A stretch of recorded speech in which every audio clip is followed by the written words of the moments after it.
They are also on the path of decline, and nothing can reverse it unless they stop meddling in the affairs of Biafra.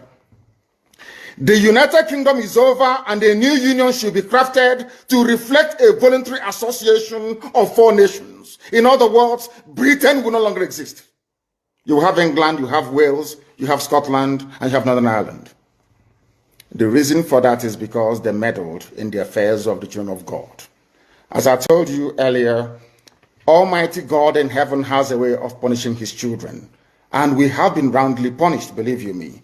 If you have to be subjugated under the very cruel, barbaric rule of Fulani Janjaweedism, you will understand what we are talking about. As I'm speaking to you right now, most villages are under siege. There are killings and rapings, abductions and murder going on right across the length and breadth of the Zoological Republic. But they cannot understand what is happening to them. They know that the problem of insecurity in Nigeria is intractable for the simple reason that they have failed, should I say, to allow Biafra to go. The sooner they understand this or realize this, the better for everybody. But I'm not sure they will, because they are very stubborn. And as God hardened the heart of Pharaoh to fail, so are they also going to fail. And that is why those of them who are in Benue State, that is why the likes of Governor Autumn or the very young man who was mouthing his rubbish a day or two ago concerning the deployment of Eastern Security Network into Lower Benue is in for a very, very difficult and horrible experience of their lives. I must warn also Governor Autumn of Benue State. I am not laying claim to Benue State, the entirety of Benue State, not at all. What I'm making very clear to you is that there are Igbo people, Igbo communities, not traders, not migrants, not settlers, no. These are our traditional towns, communities, and villages wickedly gerrymandered into the north. That you have Igbo people today answering Igbo names, speaking Igbo language, who are answering to Northerners. An abomination before God Almighty in heaven. I will not allow it to continue. Those Igbo-speaking parts of Benue State is part and parcel of Biafra, part and parcel of the eastern region. And should anything happen to them, if you fail to control Fulani incursion into that very territory, then ESN will continue to do their work. And I have commended them earlier and allow me to do so again at this very moment. I commend the men and women, not just of our high command, but also of the Eastern Security Network that successfully pursued and apprehended a notorious Fulani bandit by the name Mohammed Issa. We have the videos. For those of them claiming he's an old man, they're all lying, and they know it very well. He is the leader of a gang of abductors, of rapists, and of murderers, tormenting our farming communities. But I'm glad to report this very evening, morning or night, depending on where you are, that that menace, that threat has been permanently put to bed. It will no longer happen. Should our people in Benue State be subjected to further attacks, I am also informing Governor Autumn of Benue State. I will make sure that ESN returns to that very area. Or should I say, come out of the bushes to confront whoever comes against the children of the Most High God, Elohim in heaven. This is a warning to all of you. For those of you that specialize... All right, welcome back to my channel. Welcome back. We are not here to analyze or to talk about Oyendema's video. We are actually here to do other things, as you can see on the title. But I have to appreciate all of you that are watching now, and some of you that are going to watch later. You are highly welcome. And please, once you join in or whenever you come across this video, I expect you to like the video and share it on many platforms of your choice. Good morning, good afternoon, good evening, depending on your time zone. We are here again. We started very late, simply because today has been a very busy day, very, very difficult. But God is on throne and he's doing his work marvelously. And I have some people on the comment. Kevin, I see you. You are the first to make comment. And Chibweze, I greet you, Chibweze. Good evening from here. Good evening, Money Man is here. Money Man, Mbedoma, Mazekai, Oyezoku, Ibemu. And Kevin said, the Messiah of our time, he bore our trouble upon himself for our sake. He is suffering, and by his suffering we will be free. I understand you, and you tried. The release day is very good. Now, like I said, we are not here to play or listen to do. All right, we are here to do other things that concerns us, and one of those things is IPOB. I think I should start with IPOB. Not IPOB. I prefer to call DOS. And let me just flash them on the screen so that you understand what we are talking about it, because I came across this video, short video from one of our sister who made a post, and it's very, very interesting to see though. But we are going to, after that, we will have other things to say, because Bishop Kukah is on our list this evening, and we are going to talk about Bishop Kukah. Now, this DOS people, they can never ever change. They can never ever change. Reason is because they have one thing in mind: to be relevant. Do you understand? To be relevant and to put themselves in position of making some fund. And that is something that every genuine Biafran or Igbo person should be concerned about. You cannot just say you are fighting for freedom and every now and then you are busy looking for a way to siphon and to hijack and to make money out of people's burden or people's pain. It doesn't make any sense. One of the reasons why all of them hated PM is simply because of this issue of money. Because PM actually stopped them from that. Immediately after the kidnapping of Mazda Americano, they started struggling, because Biafrans begin to throw their way support to PM Simon Egba. Now, here, I have said this in the past, I'm not going to say it again. These DOS people, what they know how to do, what they love so much is get together. They don't joke with protest. And I don't really understand it, because I'm not against protesting. You can protest, but you have to also know when to protest and when not to protest.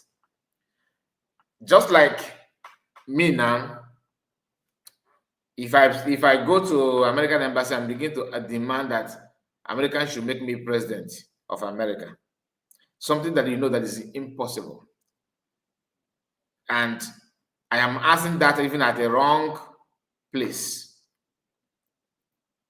The country of your resident now, you have American embassy, right? Can you just walk into American embassy and begin to ask them to make you president of America? Our sister, our mommy, Adaiwa is here with us. Franco, come quite greet you. Please, once you join us, make sure you like the video. Honestly, I have ruled out, I did not plan to come out now, but I have to, because I've seen something. If I did not, some of the information some of the things that we're supposed to talk about, we may stretch it for other days, which will be somehow late. So let me just start with this one. So it is impossible for you to go out and begin to demand something that that is not, you may not have access to that thing that you are requesting for, may not even get to you, simply because you are asking something that is impossible to give you. And not only that is impossible, you are asking that thing, you are asking that thing at a wrong place. These people keep on protesting in the streets of Europe. You might know if somebody can make a like, you keep on protesting, carrying flag. It's not as if you are carrying flag and shut up. You are carrying flag and destroying something that other people is doing. And that is what Mazda Americano's wife is now championing. I'm not saying you should arm yourself and begin to fight Nigeria and fight anybody, but at least do something that you know that is gonna yield good fruit. Don't just pretend. Kukah KWS. KWS super that name Ikoku Biafra. You just come out and begin to, and they're adult, matured men. I don't understand. Margaret, I greet you. You're welcome. Good evening, Mazikai from here. Good evening to you. And Ebonyifa is here with us. Good evening, sir. Good evening, one Madukeki. The people you are seeing on the screen and is those people that we are talking about. This is not the first time, not the second time. It's not going to be the last. They will keep on coming out protesting, demanding something that, you know, from even the person that you are demanding that thing from, all right, is the wrong person. Yes, you can demand something in the country, but the person that you are addressing is even wrong person for you to address. And there's something that you know that is not possible. Why are you pretending that that is possible? But deep down you know that it's not possible. Some of you may not understand what I'm talking about. Let's quickly go to that. It's a short video. This is from Nikki Agnes. She made this post, and I can tell you the post is real. Peaceful request in England. I hope the message is coming out, you know, very well. Let me put it this way so that you can read it from Nikki Agnes. And she says something very, very interesting. And okay, peaceful request in England. 1, the indigenous people of Biafra, IPOB, have again gathered in England, begging the British government to allow Biafrans to peacefully exit Nigeria without shedding our blood again. 2, freedom of Mazi Nnamdi Kanu, who is still detained in DSS dungeon for asking for the freedom of his people.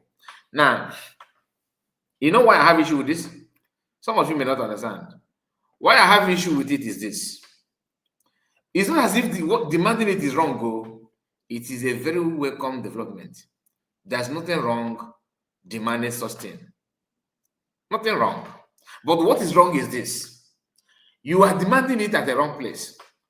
2, the same you came out, petition someone that is actually demanding this thing that you are asking for in a different language. So that as you are demanding for, you know, separation or freedom of Biafra in a peaceful way, if that your peaceful way failed, what is your second option? Do you understand what I'm talking about? You know, I've said this not 1, not 2, not 3, many times, that you cannot just compare our condition as a people now with that of the one in, you know, of our, with the condition of our people in 1960, 1967 to 70. Do you know that when Biafran fought, with that, no, I don't, is it genocide war?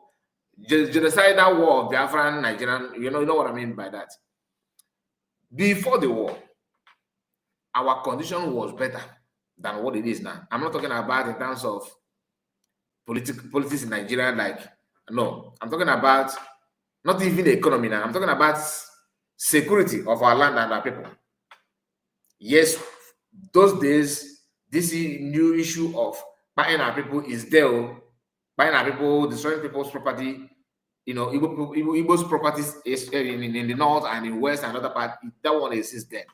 But there was no threat of invasion of our land that time. Then our people then, youth and leaders then managed to gather together and make a decision. Unlike this age.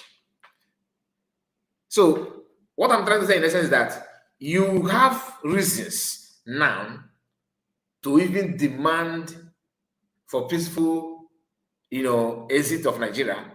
But don't forget that you need to have 2 options. In case if this one failed, what is next option? You believe in peaceful way of going. You believe in peaceful way. As Athena is here with us, I greet you, and madam. Olewe, how is your family? Marcel, Marcel, I see you, Marcel. I greet you. You're welcome.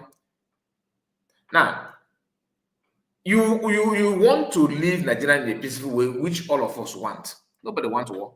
Please, if you are here watching and you want war, please indicate. I don't think there's anybody from our place that want war.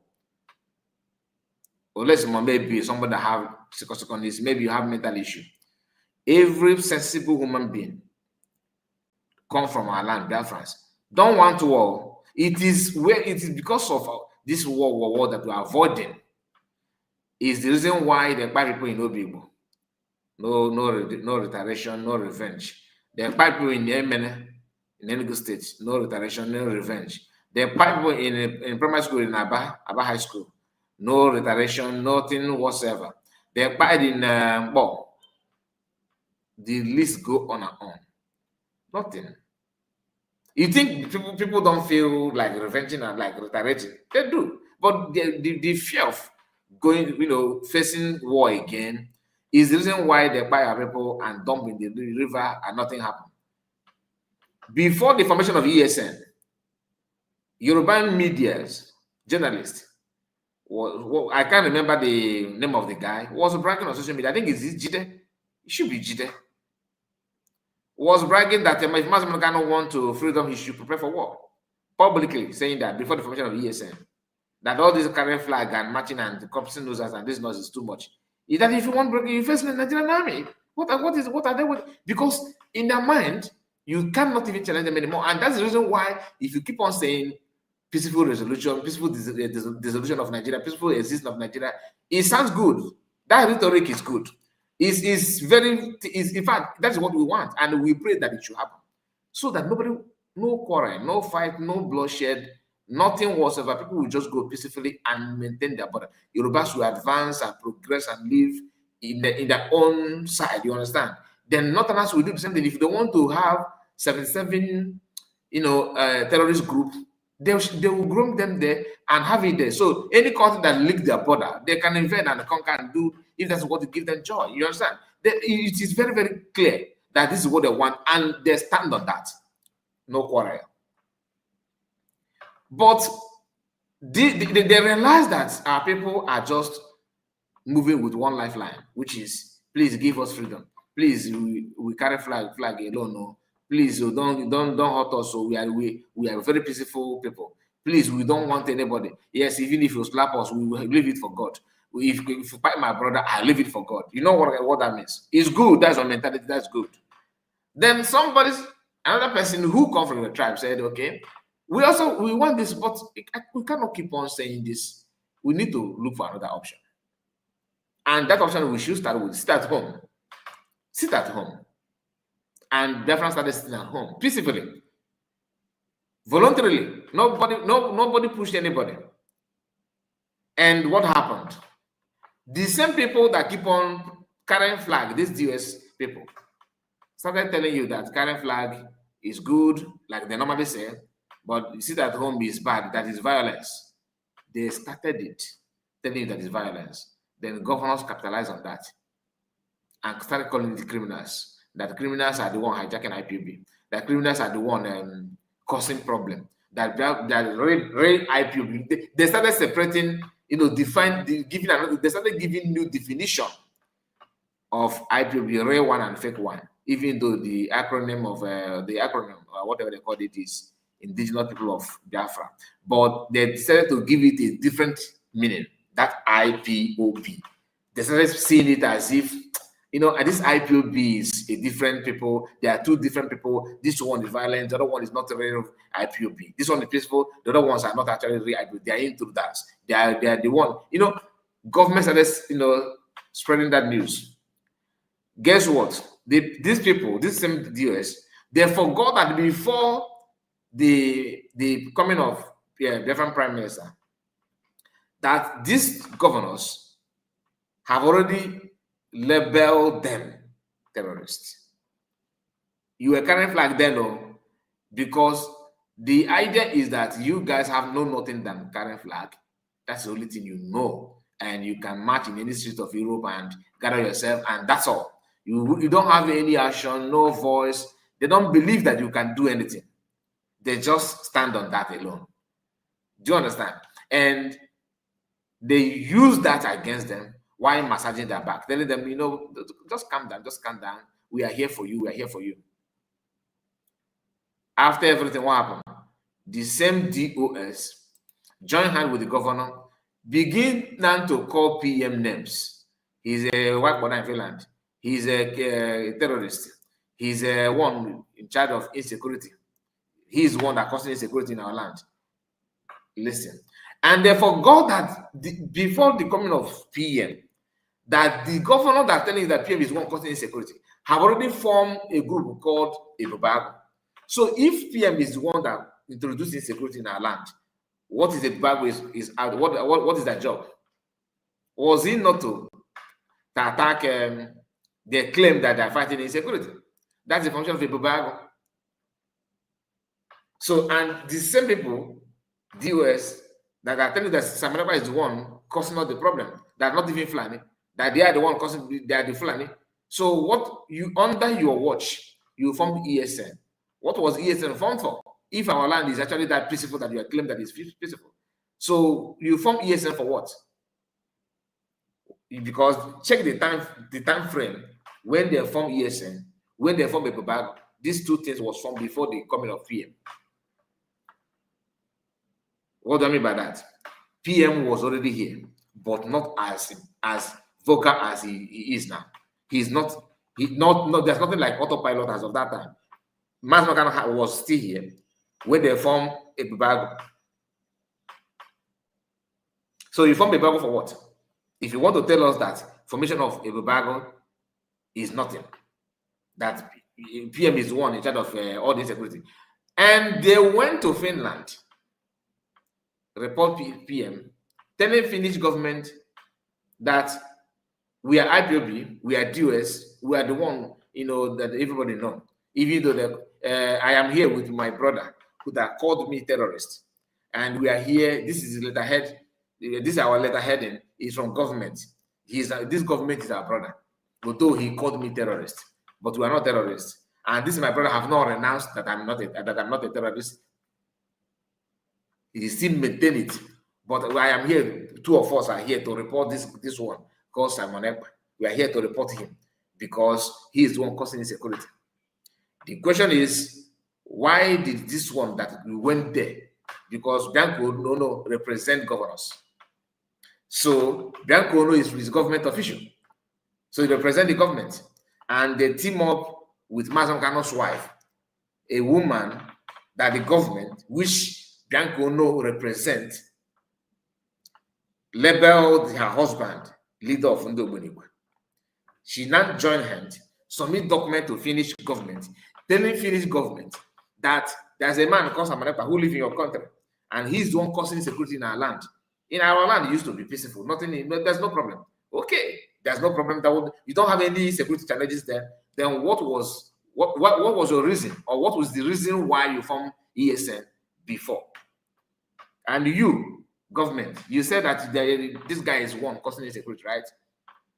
Did you form a Ebubago? Yes. So what was the reason? What Ebubago is for what in that region? Since the region is very peaceful, there's no crime going on. Because since the problem is Samanekpa. These people, that's why no matter how they protest now, to me, is useless. This is my personal, I'm not representing anybody, please. I'm just telling you as a citizen, as an individual. I'm not saying you should believe what I'm saying, but I want you to think, calm down, reason about it. Just ask yourself, remove sentiment. Just remove sentiment. Ask yourself, this thing that these guys are doing, they say peaceful, they want peaceful exit of Nigeria. PM, what was he asking for? Was it not referendum? He organized self-referendum out of what? To pursue it in a peaceful way, following the due process. When he called for self-referendum, you guys that claim that you want peaceful exit of Nigeria, you are busy calling it that he's gathering data of Odibo for is it Malami or whatever the man that is in charge of Nigerian database. that DSS are the one holding, they are gonna have, they will have access to this thing. Lie, just like what Odekere is lying. And when you talk, they say that you are supporting a man.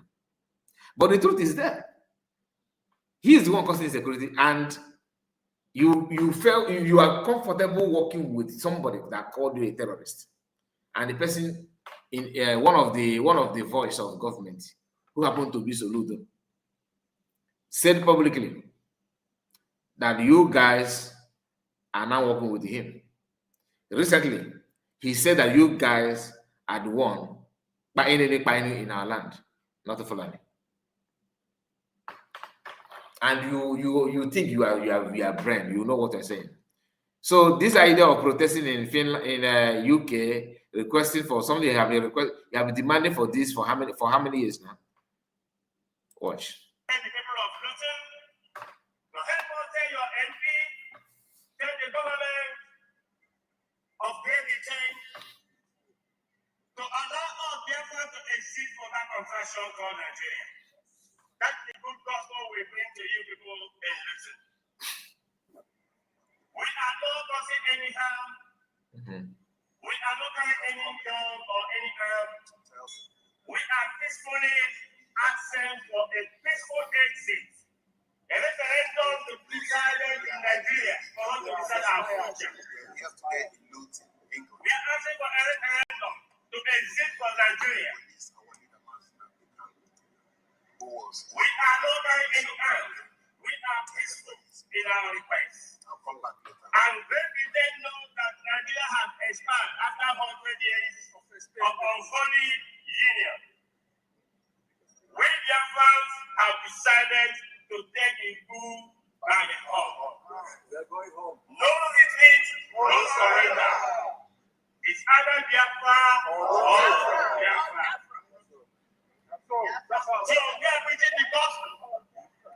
That Great Britain, you know what is happening in Nigeria. Nigeria is a contraction, nothing is working in Nigeria. Nigeria ranks among the top 100 countries in the world today. So what we want today is Biafra, and to release our leader, Mazen Kano. Now, this is the same people who refuse to acknowledge Biafra, that Biafra had been declared. They don't want to talk about it. To them, that one does not exist. It doesn't exist to them. They felt that current flag demanding for Britain to be the one pronouncing it to you, that Britain will do it. And they know. That's why I call them deceivers. Deep down their mind, they actually know that Britain have their own interest to protect, not your interest. They formed the country, and in that document they said that oil and water cannot mix together. They can't mix together. That missing the south and the north is like missing oil and water. It will always separate. That is the pronouncement of what is the name of this man that formed that made that comment? Not Florence. Is it Lugard? That mixing them north and south is like mixing oil and water. So Britain actually know that it's not gonna work, and that is why they are the one holding you stand. So what these guys are asking is just like somebody who deliberately pin you down for him to eat your food. Lord Lugard, yes, thank you, Tina. Lord Lugard. So pin you, somebody who deliberately pin you down for you not to fight back. For you not to fight back. And that person opened his hand, keep on taking what belongs to you and pocketing it. Then you now, from that down there, pin you are the man, oh, leave me so that I cannot go eat my food. The reason why he hold you down is to eat your food. You know, he know. The understanding is there. For you to eat your food, you have to force him to leave you, not by begging. because he put you down by force. You cannot just beg for him to leave you, because you understand that leaving you will make him not to be able to eat the food anymore. As simple as that. But they are there carrying flag, demanding, oh, leave me, oh, you know, I want a peaceful exit of Nigeria. And as you actually believe that Britain will just do it for you. They watch Masaman in the court telling justice that you think Britain will ask to jail me and you jail me, that you are a dreamer. You think Masakan just said that? That's the reason why Masakan made that statement, which I don't want to go there because I don't know much about it, and it should be personal thing for Masakan. But based on what he said, we have to think somehow. For Masakan to tell judge that is judging him that you think that Britain will tell you to jail me and you jail me, that you're a dreamer, it's not going to happen. He said it publicly on camera. And his supposedly followers, some people who call themselves followers of Master American, even the wife, because I believe that she's aware of this gathering. This is a woman scanning and searching every now and then on the internet, looking for who to sue, who to report, for her to become law from the way Biafra and all that. You know, when we talk like this, some people think that you're attacking Master American, but I'm not attacking Master American. But you have to say the truth, because it's not about you, it's about the people. The hatred of Master American from this woman is nothing but, why are you trying to take this away from me? Unlike Master American himself. But her own eyes is different, her own wish and demand is different. You thought that Mandela got freedom for South Africa by spending time in prison that has to do with the white South Africa, and you want to get your freedom from a black man in Africa, nomadic black people. You think you use by begging to get it? If it's better that you just made it clear that, like I have said, I'm not fighting for freedom, right? Make it clear that you're not fighting for freedom and stay away. People who have the zeal will be doing it. Deal with the patient. Not everybody.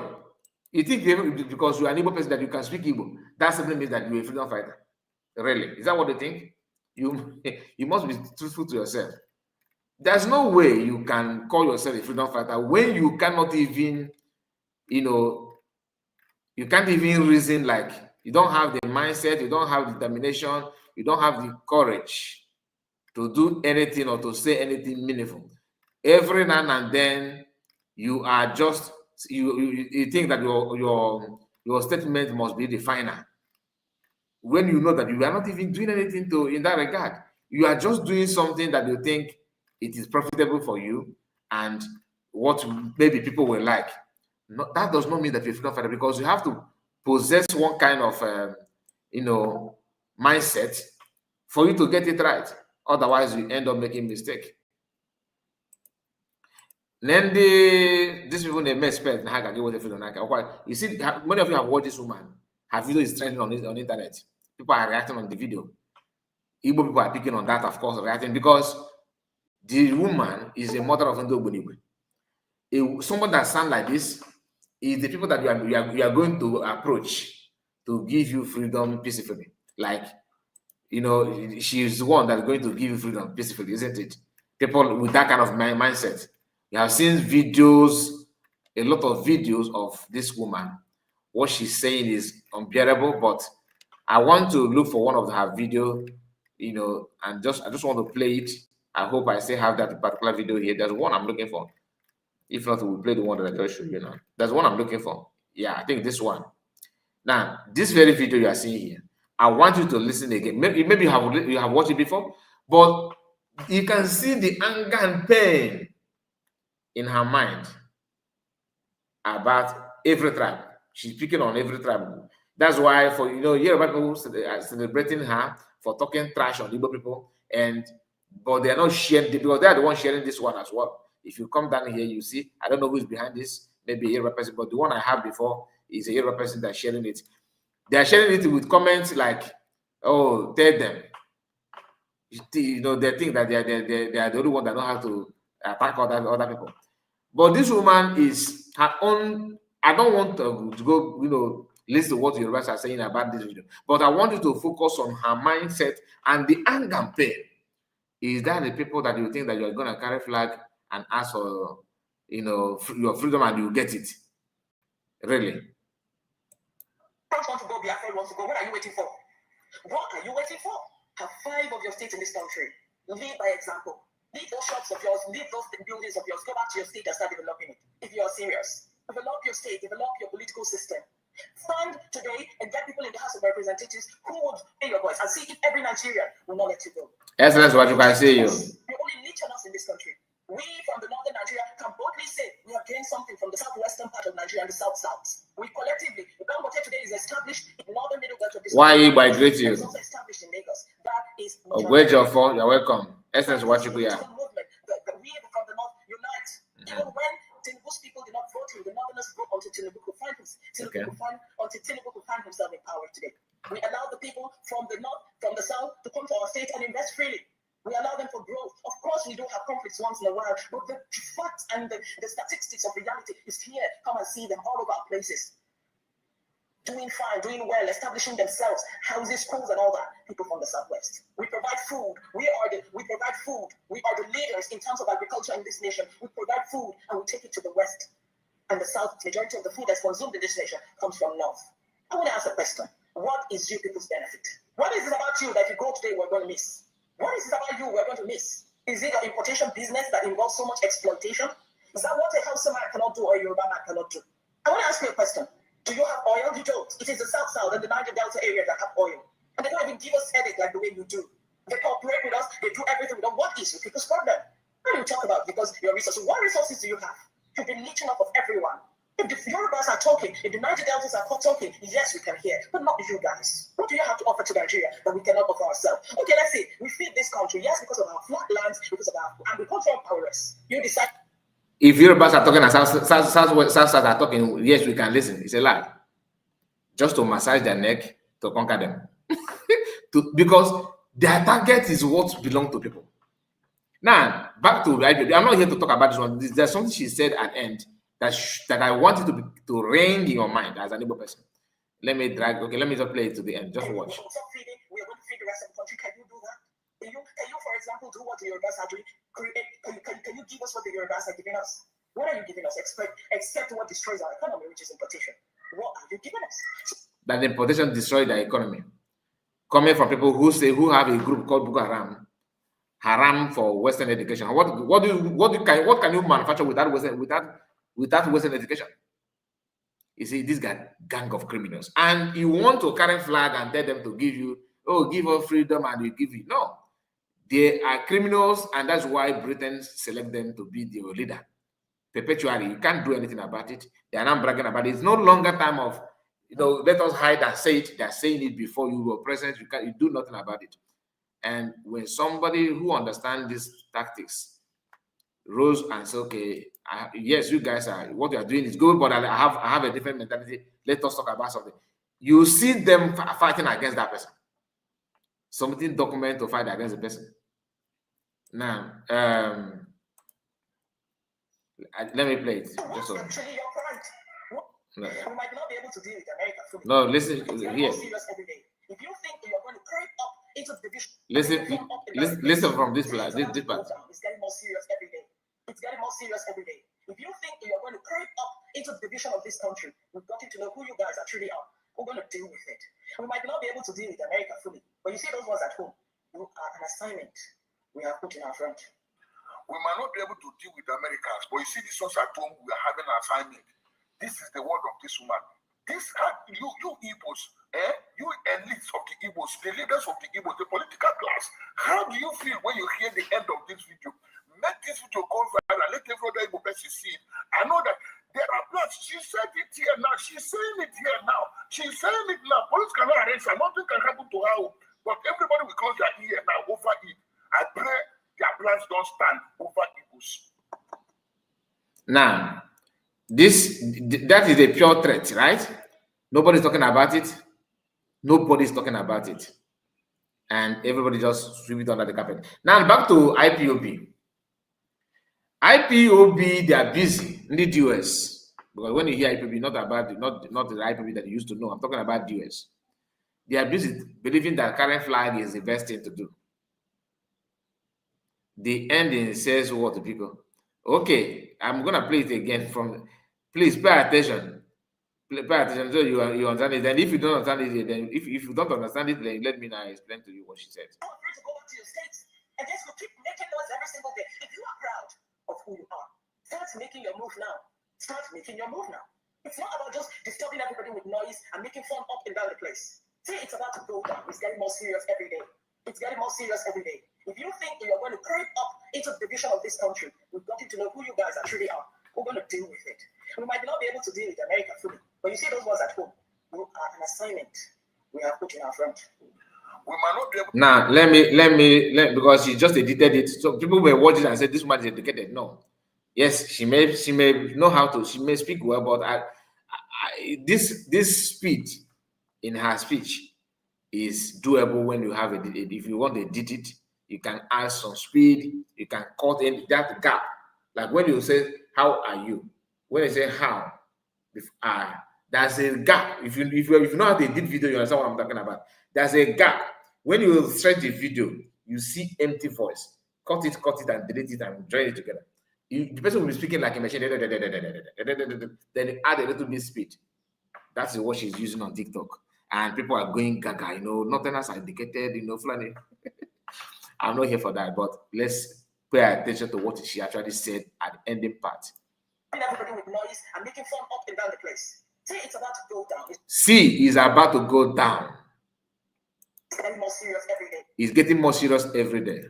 It's getting more serious every day. It's getting more serious. You're going to creep up into the division of this country. You think you're going to creep up into the division of this country? We've gotten to know who you guys are. We've gotten to know who you guys are. We have gotten to know who you guys actually are. We're going to deal with it. We're going to deal with it. We might not be able to deal with America fully. We might not be able to deal with America fully. But you see those ones at home. But you see those ones at home, meaning me and you. You are an assignment we have put in our front.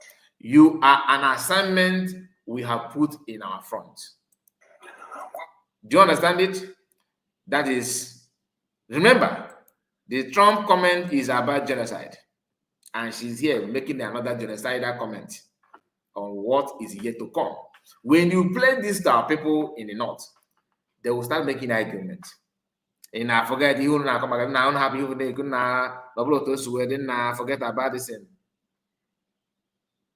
you understand it? Now forget it. But she's saying it now though. What she said then and what Amaka said from Canada, which of them is more bad? Like that should be national concern. Like the Amaka own was Ruben Abati and the Freeze, all of them use that to do program.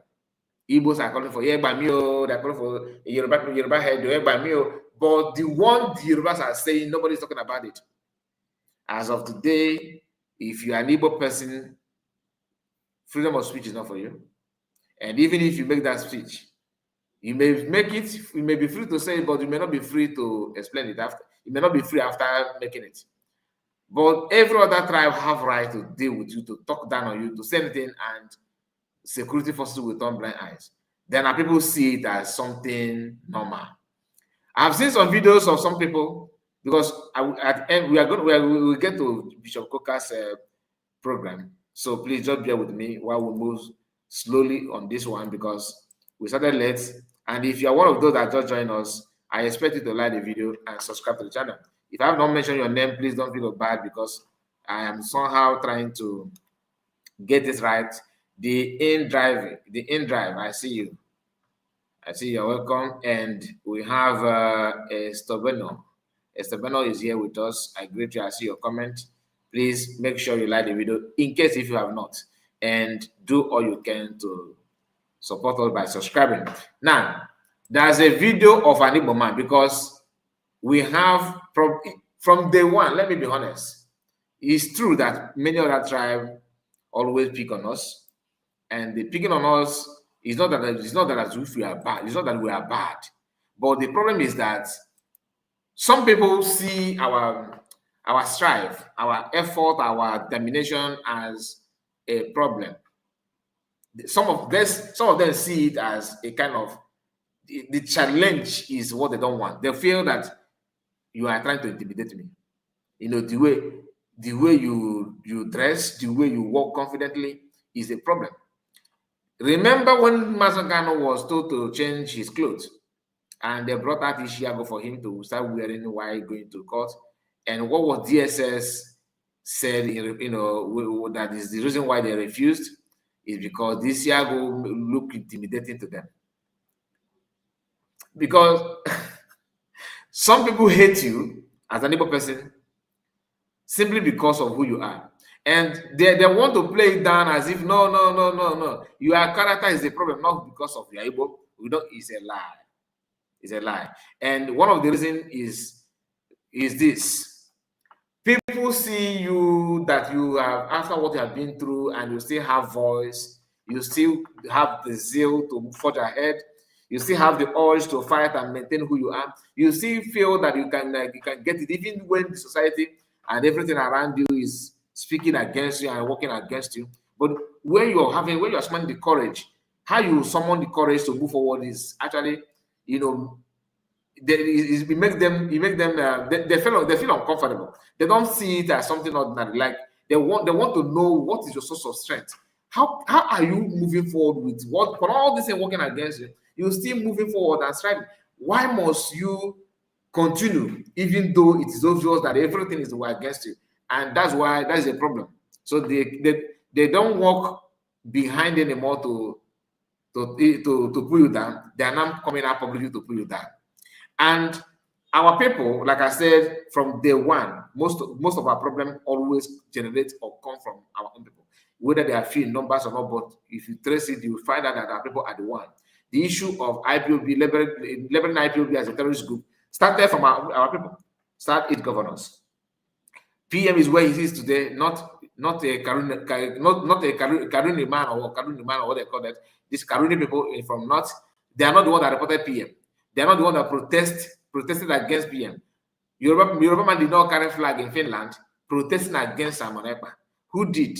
Our people. Whether somebody told them to go and do it or not, at the end of the day, the people that stood there are our people. That's why I said, if you trace most of our problem, it always has to do with our own people. And that is why I'm going to play the video. Pay attention as what the US, the US are doing are somehow irritating.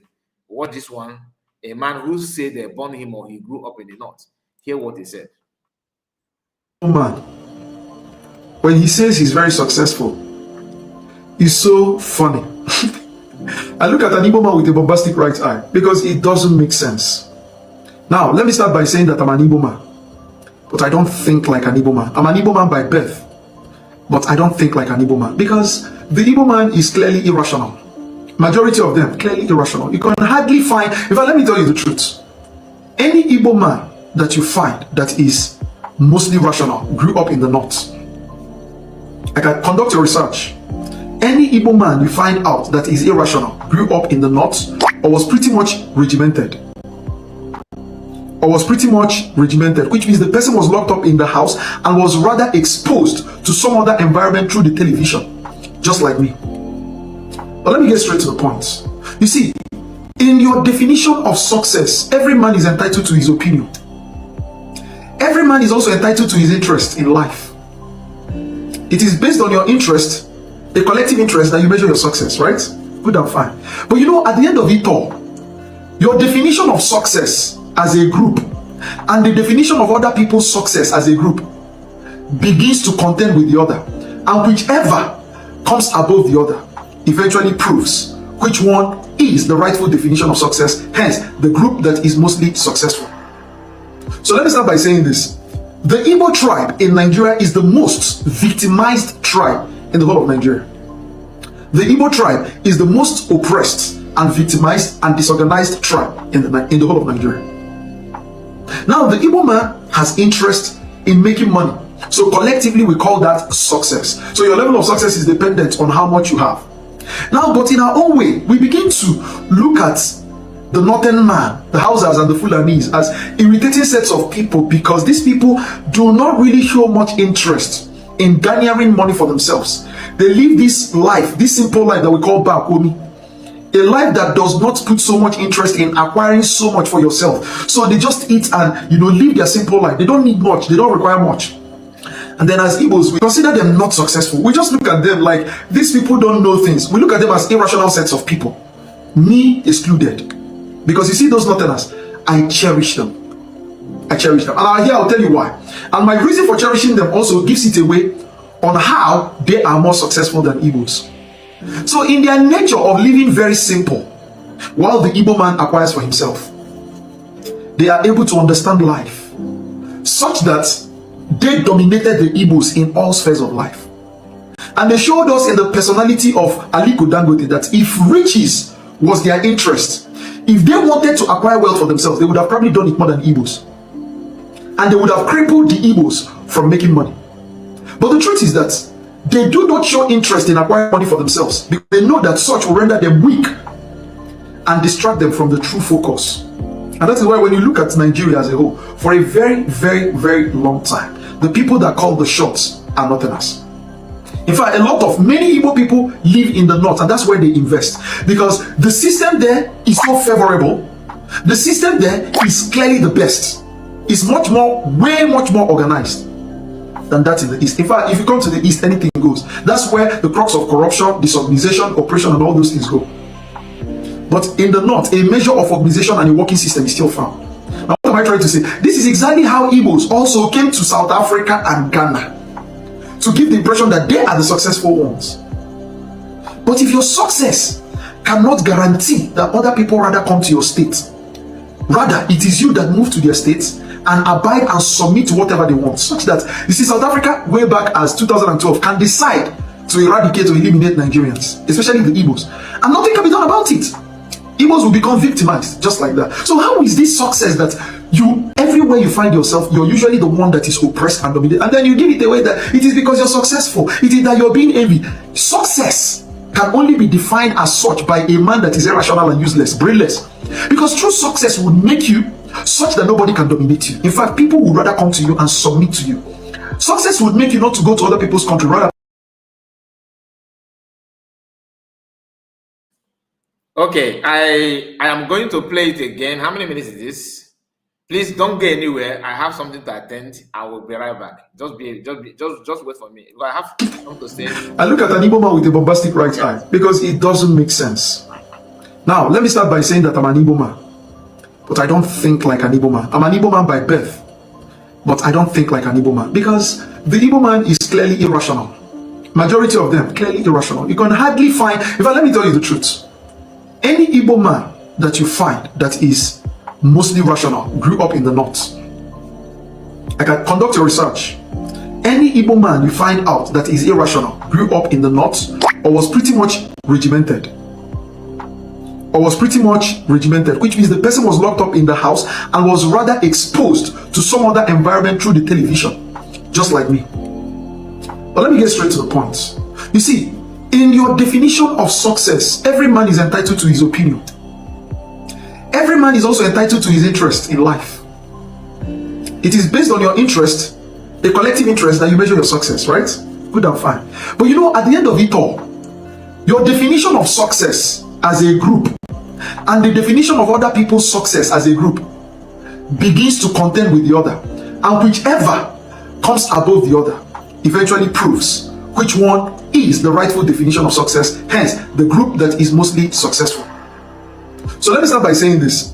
The Igbo tribe in Nigeria is the most victimized tribe in the whole of Nigeria. The Igbo tribe is the most oppressed and victimized and disorganized tribe in the whole of Nigeria. Now, the Igbo man has interest in making money. So collectively, we call that success. So your level of success is dependent on how much you have. Now, but in our own way, we begin to look at the northern man, the Hausas and the Fulanis, as irritating sets of people, because these people do not really show much interest in garnering money for themselves.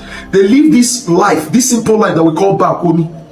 A life that does not put so much interest in acquiring so much for yourself. So they just eat and, live their simple life. They don't need much. They don't require much. And then as Igbos, we consider them not successful. We just look at them like these people don't know things. We look at them as irrational sets of people, me excluded. Because you see those Northerners, I cherish them. I cherish them. And here I'll tell you why.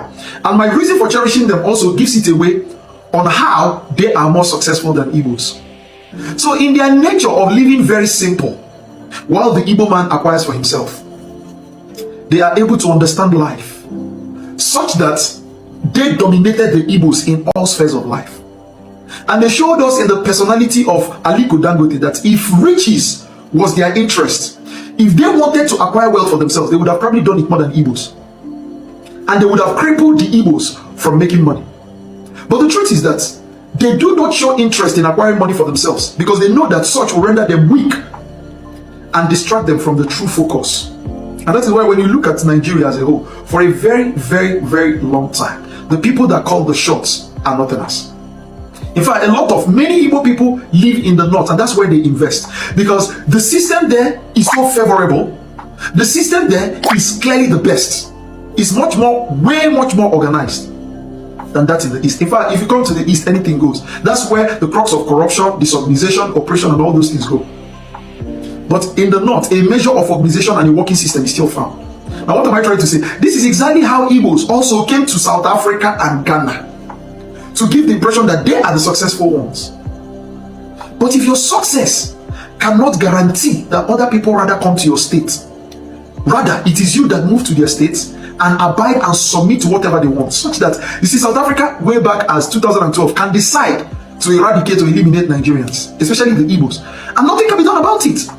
Igbos will become victimized just like that. So how is this success that everywhere you find yourself, you're usually the one that is oppressed and dominated, and then you give it away that it is because you're successful, it is that you're being envied? Success can only be defined as such by a man that is irrational and useless, brainless.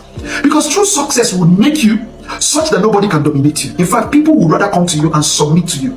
Success would make you not to go to other people's country, rather people will come to your country and submit.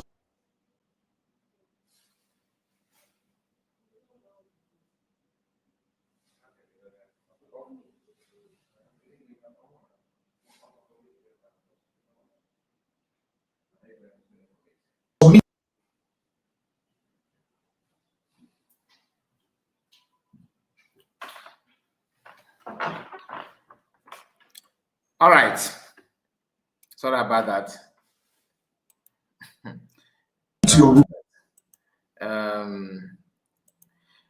This is one of the people that example of that kind of people that I told you about.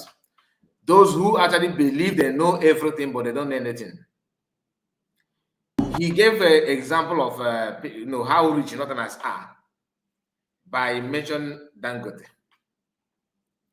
Dangote, that even if the most useless businessman on earth have the opportunity of Dangote had, will do even better than Dangote. And he's here telling you that how Northerners are, they are living a simple life and all that. Go and check the list of corruption in Nigeria. Go and check the list. People that have phone and hijack money and loot money. Igbos are the one looking for, they're making money. They count their success and the what. In that, academically, is part of the success. Is also the making money. Like people that are graduates, that is success. Intellectual. Within that abundant abo, finance English, no school. Ichen again a medical. Boy, umaka why gonna get take extramural lesson, extramural class. Maybe like this our brother is brilliant, go prepare for exam. Or never na again molest the child. All then now. Ndana saw every 2 hours, hand on a petrol. If you want to die, I see make up. Your eyeglasses as if not my fault. Because I'm in Nigeria, no your eyeglasses because you need the smart. So these are the people. If Loto said to only now, to him now he's very, very brilliant, on my phone. on the when they were getting these are the people. Equal and I say, you are insulting people, you are insulting your people, your tribe. But use your brain for once, no. Even if you don't want to use your brain, can you say things the way it is? Can you say not only him more? Not only him. Wait, there's another post that I would like to share before I move to Kukah, because Kukah is gonna be maybe the last. There's another post. Somebody who is that person? Just a moment. Let me locate that one. I think. Okay, this is the woman they call positive activist is now on S. I just got her feed. Okay, let me follow her. She's not on S. They all want to be a superstar. Not as I now want to be a superstar. And you cannot judge by yourself. When I told you that most of our people are the main problem, because you don't know anything, there's nothing, you don't even research, yet you want to comment. Wait, let me play it again while searching for that. Think like an Igbo man, because the Igbo man is clearly irrational. Majority of them clearly irrational. You can hardly find, in fact, let me tell you the truth. Any Igbo man that you find that is mostly rational grew up in the north. Lie. I can conduct your research. Any Igbo man you find out that is irrational grew up in the north or was pretty much regimented. Which means the person was locked up in the house and was rather exposed to some other environment through the television, just like me. But let me get straight to the point. You see, in your definition of success, every man is entitled to his opinion. You see how we just rubbish our tribe, like our place is where you will not have this kind of this kind of mindset that they must put you in lock up, or you grow up in the north or another region. That meaning that don't train anybody from our part. Just make sure that you go elsewhere. And because in never akurono, not only don't take your wealth elsewhere, take your children elsewhere, go another place and go and train your children, and then come back and begin to sabotage. Go and check the history of those who put Igbo people where they are today. Zeke is more of not than anybody. Go and check Ojusokan. He's affiliated to Northerners. Who put them today? And you want to tell us that growing up in our place, where Masamukan is from where? Did he grow up in the north? Are you now more sensible and more intellectual sound than Masamukan, or you are more experienced in life than Masamukan? What, you don't even know anything about Nigeria. Nothing. Like I said, go and check the history of corruption. Go and check Nigerian corrupt leaders or people who actually siphon money in Nigeria. People who have made made themselves rich by a public fund. Go and check it. Go and check it. Go and try. Just do that as an assignment, and come back and tell us your findings. Every man is also entitled to his interest in life. It is based on your interest, a collective interest, that you measure your success, right? Good and fine. But at the end of it all, your definition of success as a group and the definition of other people's success as a group begins to contend with the other. And whichever comes above the other eventually proves which one is the rightful definition of success, hence the group that is mostly successful. So let me start by saying this. The Igbo tribe in Nigeria is the most victimized tribe in the whole of Nigeria. The Igbo tribe is the most oppressed and victimized and disorganized tribe in the whole of Nigeria. I have made my point on this. Let me just move on. It says, Kai, from his explanation on how he was brought up, shows his hatred to his Igbo parents already. Maybe, but I can tell you, this guy is one of those that if you give him chance, in the name, because you know this kind of people that went to, I don't know if you're a Catholic, people that went to seminary school that did not make it as a reverend father. If they showed, if you can't change their character. Anybody that passed this stage 1, stage 2, that spent up to maybe 5 to 6 years in seminary school, that want to be a reverend father in the Catholic Church and somehow fall out, their character is always whiskey. Like, if you want to talk about voodoo, you see them there, and they will always want to make argument, blind argument, want to defend everything, they believe they know it all, because they stopped halfway, they couldn't finish it. The knowledge is not kicked on, and they ran away. And because of their they cannot come back as a priest, they cannot come out as a priest. They will tell you that everything about church, about God is just like a lie to them. This guy is behaved like one of those those people that try to be a reverend father and did not make it and fall out. They're always very, very, very difficult to control. Now, I'm not gonna go there. Let's move on something else, because I want to show you this. Well, yeah. Now, this is another person that made a claim about Igbo people, and those sharing it, of course, will tell you everything you need to know. Now, let's look into this one a little bit. Let's look at it. Here is Nigerian truth. Fulani never buy anyone in Southeast. It is all IPOB terror. Chigozrim, Emeka. Okay, that is this one. I don't know this guy before. Honestly, I don't even dream to know him. When you click here, let's see what will come up. Okay, this is their website, and here, 11th of November 2025. Social commentator Chigozrimu Emeka has issued a scathing warning about the state of security in Southeast Nigeria, accusing IPOB, not Fulani herdsmen, of terrorizing local communities, speaking on recent violence in the region. Emeka claimed Fulani never buy anyone in the Southeast. It is all IPOB terror.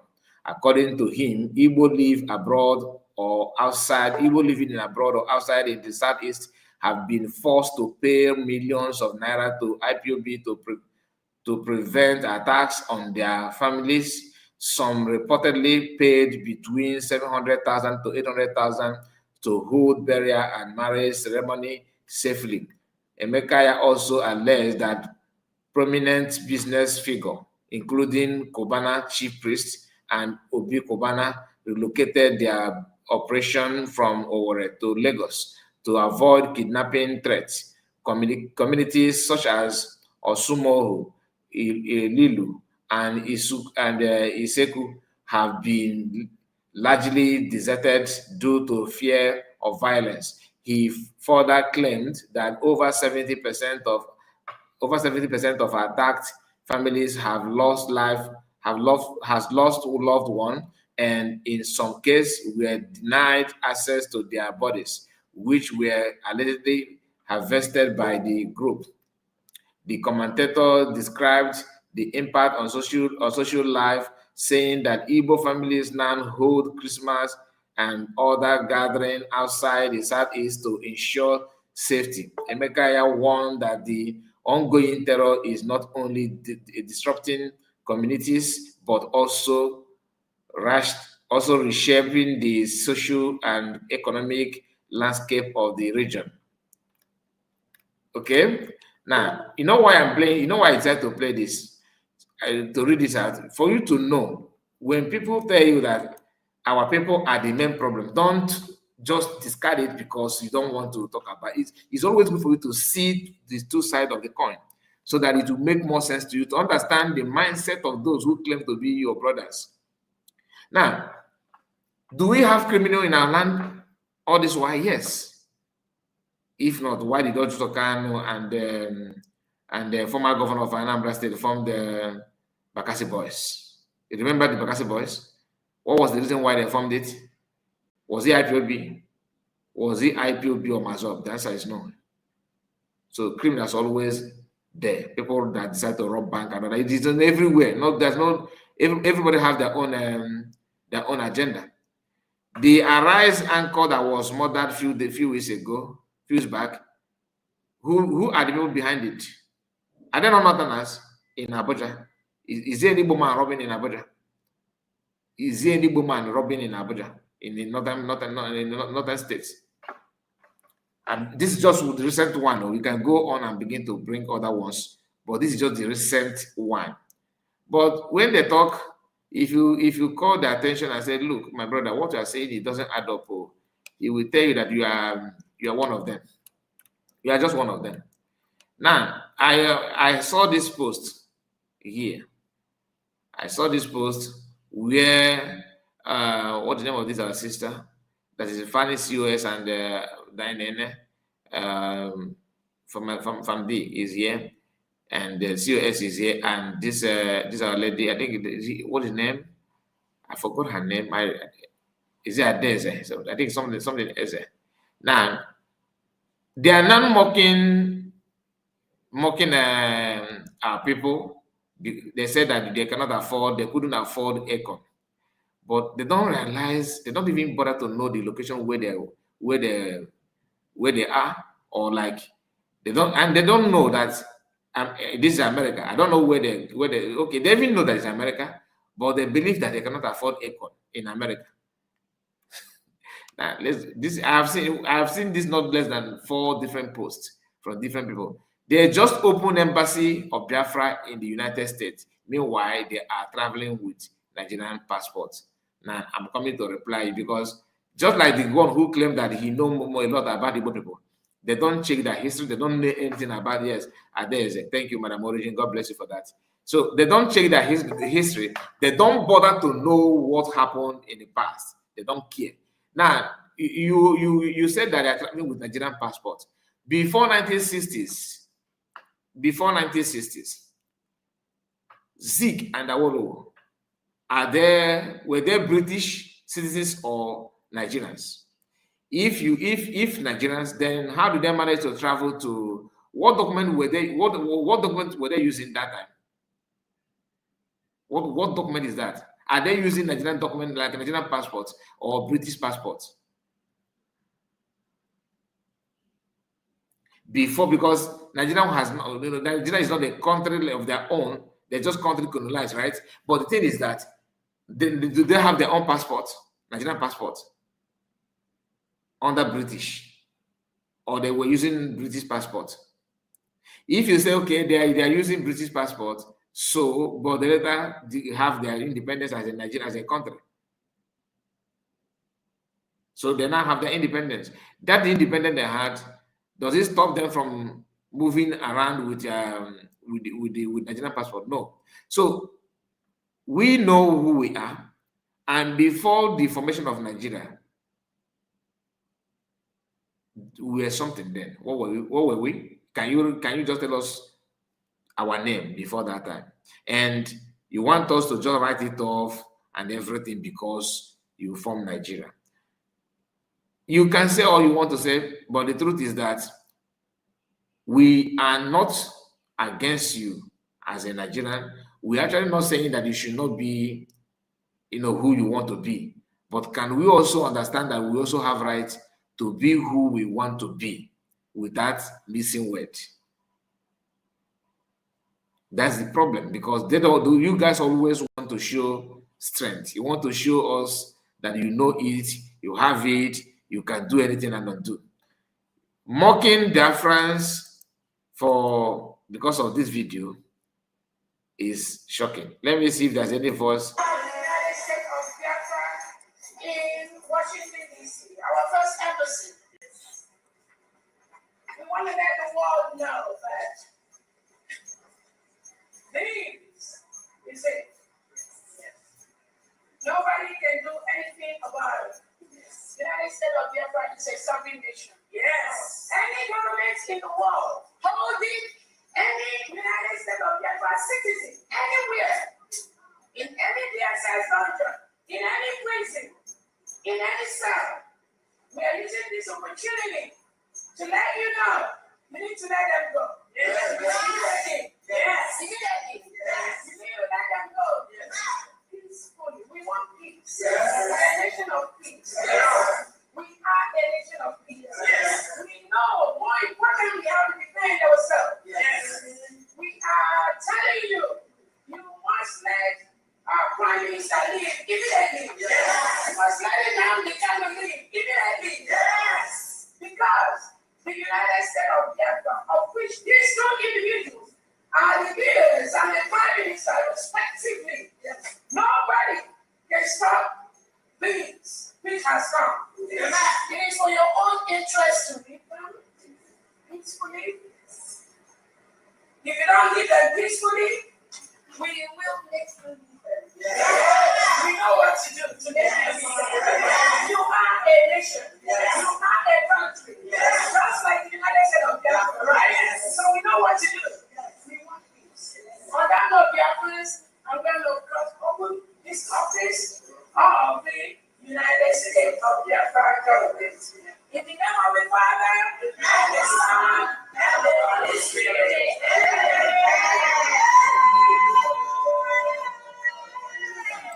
Now, this one did not mention about the, that the the about the Econ, because I told you I've seen not less than 4. Some of them picked on the Econ. Why are they finding themselves? And because of that, they think that is funny.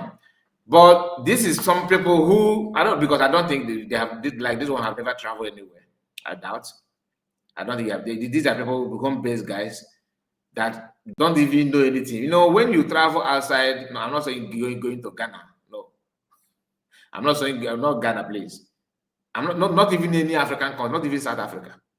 What I mean by if I've ever managed to travel to a country that knows what they're doing, not African country, be it in Asia, Europe, America, Canada, then if you have been to those places and you don't need to ask what is different. You don't need to, you be the one lecture, you start lecturing yourself. Your brain will reshape instantly. Unless if you're one of those, maybe you were born in the family that loot money, public fund, and you're enjoying it as a bona fide son of one politician. Maybe you will not understand. But I'm talking about an average person who squeezes himself or herself out to travel outside Nigeria, not within Africa, please. Outside, I mean abroad. Even the Africa is, if you go to Kenya, you are abroad, I understand. But I'm talking about country that knows what they're doing. Like AU telling saying that they're against Trump fighting terrorists in Nigeria or if I'm from Africa. When Master said that the problem of black people, black men, is in their brain, you get why. It's not an insult, it's just the truth. Because if you not tell me why on earth will AU come out and say make that kind of pronunciation that you're against it. So if you travel outside, you understand that what this guy said here is he just exposed himself. Because you are from a country that don't know anything. Commercial bus in Nigeria is dusty. Come outside the country, you see. Hardly will you see any car that, if you park your car in Nigeria, children will go and start drawing cartoon, right? Writing ABCD. Have you seen any car in abroad? I'm talking about people who live in abroad. Kenya, Mozambique. Even though those countries are far better than Nigeria, though. I'm talking about people who live in advanced country. If you go, you don't need anybody to tell you anything. You use your eyes and see. The difference is like from here to very, very huge. You are in Nigeria where your commercial vehicle, their car door is they use rope and tie the door. You cannot close it. The windscreen is patch. Some of them the wiper is not even working. You rain fall, you beat you mercilessly. In abroad, you won't see such thing.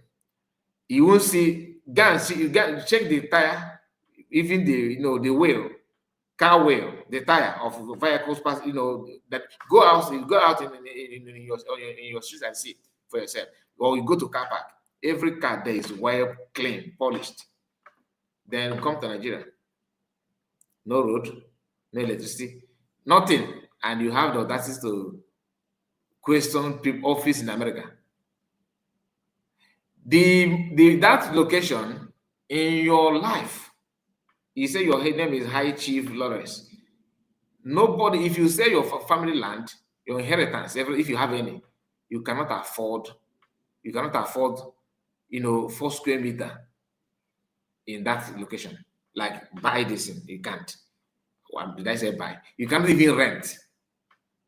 To rent something like, to rent 1 room, you cannot afford it. Sell all you can because I don't think, how much are they selling your land in Benin? How much are they selling land in Benin? It converts and they give you money for you. It's not even up to your ticket to go to America. You know, maybe they couldn't have not feeling, but everybody have their math now. You don't recharge it. Also, I kind of have decided to talk, and we are going to touch light on him before.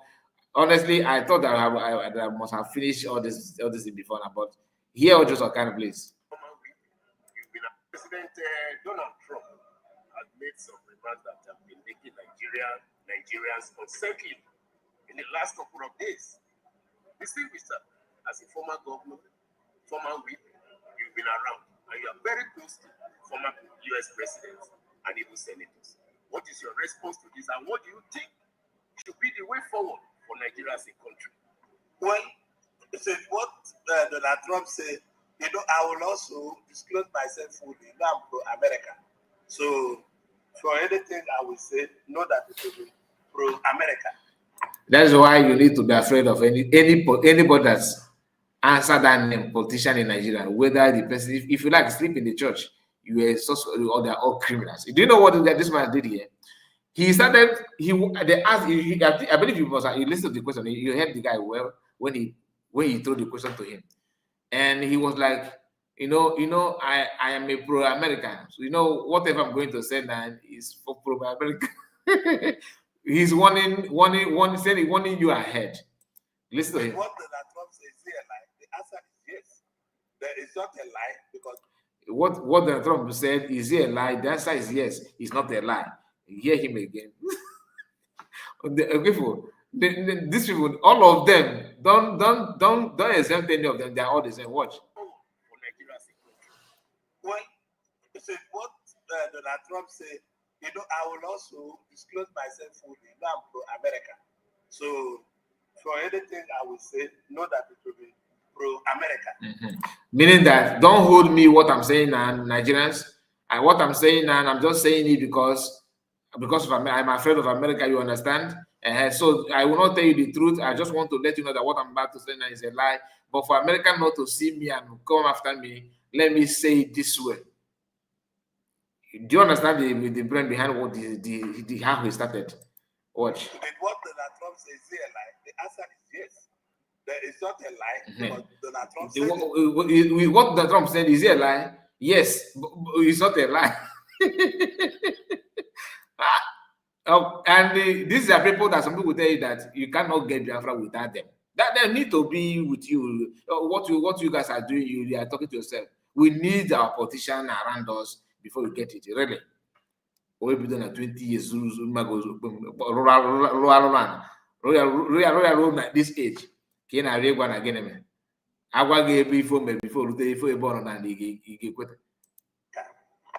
What Donald Trump says is a lie. The answer is yes. The answer is yes. There is not a lie. Then it's not a lie.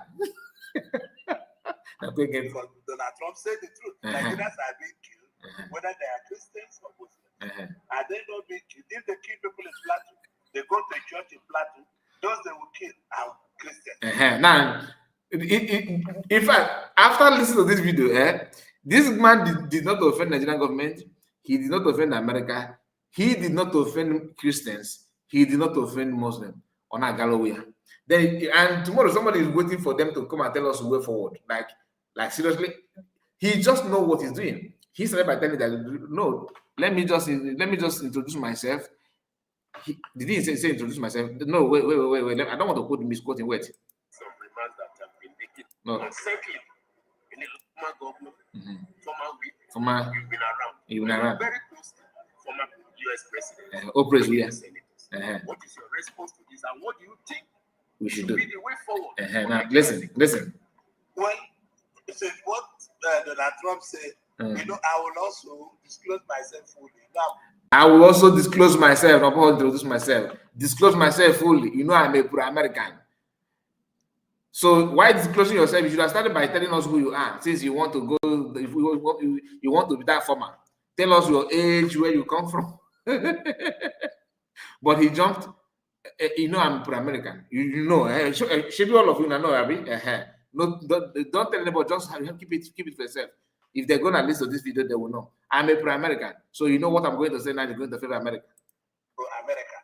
So for anything I will say, know that it will be pro-America. Not pro-Nigeria. As in the people that rule the country. In those we are not we are all together in this now. But what Donald Trump says is a lie. The answer is yes. There is not a lie because Donald Trump said the truth. Nigerians are being killed, whether they are Christians or Muslims. And then if they kill people in Plateau, they go to a church in Plateau, those they will kill are Christians. If they go to Benue, the majority of people they will kill in Benue are Christians. If they go to Zafara, majority of people they kill in mosque there are Muslims. So these people are jihadists. These people just want to destroy them. So also I've given should be una one here say Nakamoto and if I don't support to against support to Kukah. We are all here now. If they go here, if they go to church, they buy Christians. Okay, you think? Let me ask you. If terrorists go to mosque and buy people, they will buy Buddhists, isn't it?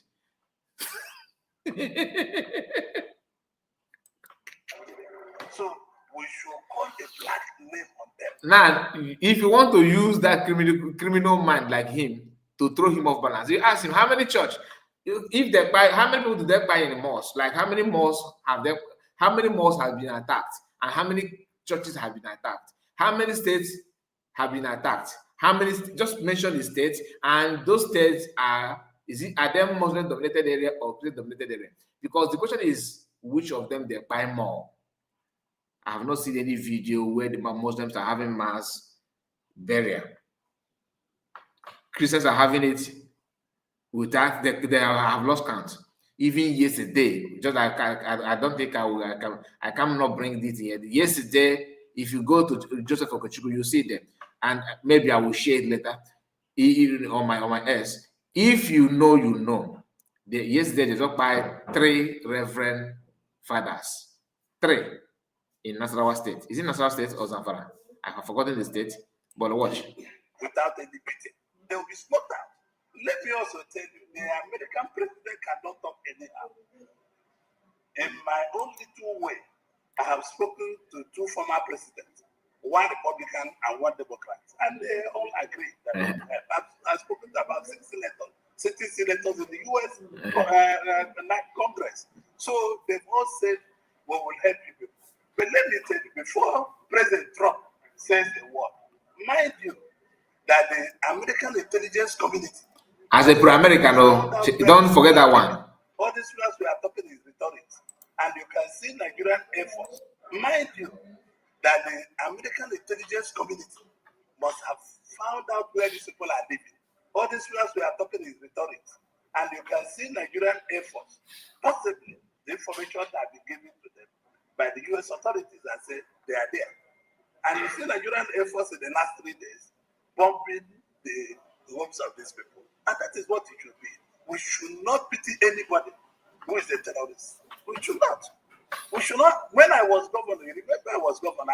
All this pro-American is simply because he chose to invest more in America, like his houses and everything. So this is just a way of protecting his property. And those of them that surround him and they're gonna watch this later, they have their own, so they cannot come out and like me now and say no, this man is protecting one thing. You understand? But it's just to protect 1 or 2 things. You get the point? Bakassi. And the Bakassi was not about boyfriend and girlfriend. The Bakassi governor, you remember I was governor, I formed the Bakassi. And the Bakassi was not about boyfriend and girlfriend. The Bakassi was about criminals. So if it's there, we'll stop them away. And I can tell you, from everybody serving in this government, from President Tinubu to Vice President Shetima, everybody's committed to smoke this people away. But you people who are journalists and community people should also help the military and the people to tell us really who are the members of this thing that are doing this. No person it's also the same Americans that cause the problem. Because when you kill Gaddafi and kill Saddam Hussein, we have a problem. Because those people were maintaining their borders. Nobody was crossing there. It's after the kill of those people that light arms and big arms went wide all over the world. And we are suffering from it today. So America is the leader of the free world. And as leader of the free world, whatever that president says, he meant it. You see what Igbo people, what some of Igbo people, like the guy that I played before, it seems like he's sharing the same blood with this man.